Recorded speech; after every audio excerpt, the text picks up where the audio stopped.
Hello everyone, and a very warm welcome to episode 39. I am so happy to have you back here today. Take a deep breath, find a comfortable place, and let's just talk for a while. Today, I want to talk about something very personal. It's a feeling that almost every human being knows, but we often don't like to talk about it. I want to talk about the difference between being lonely and being alone. In our world today, we are connected to everything. We have our phones, our social media, and our messages. We are never truly off. But, have you ever noticed that you can feel completely alone even when you are surrounded by people? Maybe you are at a party, or in a big city, and you still feel like nobody really sees you. That is what we call loneliness. It's a painful feeling. It's the perception, or the idea, that you are disconnected from others. It's not about how many people you know. It's about the quality of those connections. You can have 5,000 friends online, but if you don't have one person you can call when you are sad, you might feel a deep sense of isolation. Now, scientists have found something very interesting about this. Chronic loneliness is actually detrimental to our health. It's not just in your head, it affects your body. When we feel lonely for a long time, our brain thinks we are in danger. It activates that alarm system we talked about before, the fight or flight response. Your stress levels go up, your heart beats faster, and it becomes very hard to stay focused on your goals. But here is the good news. There is another side to being alone. We call it solitude. And solitude is actually a superpower. Solitude is the state of being alone, but in a positive way. It's a choice.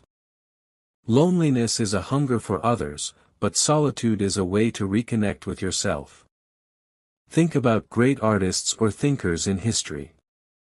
They didn't fear being alone, they looked for it. They knew that when the world is quiet, your brain can finally move into a state of reflection. But let's be honest, why is it so hard for us to be alone today? It's because we are constantly stimulated. We live in an attention economy.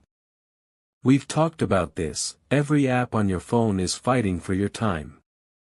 The second we feel a little bit bored, or a little bit alone, we reach for our phones. We use technology to escape the silence. We scroll through distractions because we are afraid of what we might think about if it's quiet. But when we do that, we lose something very important. When you are quiet, a special part of your brain becomes active. It's like a nightly cleanup for your thoughts. It's the birthplace of your best insights and your most creative ideas. Without these quiet moments, our lives can feel a bit superficial, like we are just living on the surface. I want you to think back to our episode on neuroplasticity. Your brain is always changing. If you always feed it noise and stress, it becomes wired for noise. But if you give it moments of peace, it becomes resilient. It becomes stronger. So, how can we change this? How can we move from feeling lonely to enjoying solitude? It starts with self-compassion. That's a big word, but it just means being kind to yourself. Treat yourself like you would treat a best friend. Don't fear the silence. Embrace it. Think of it as a refresh for your mind. Here is a small challenge for you this week.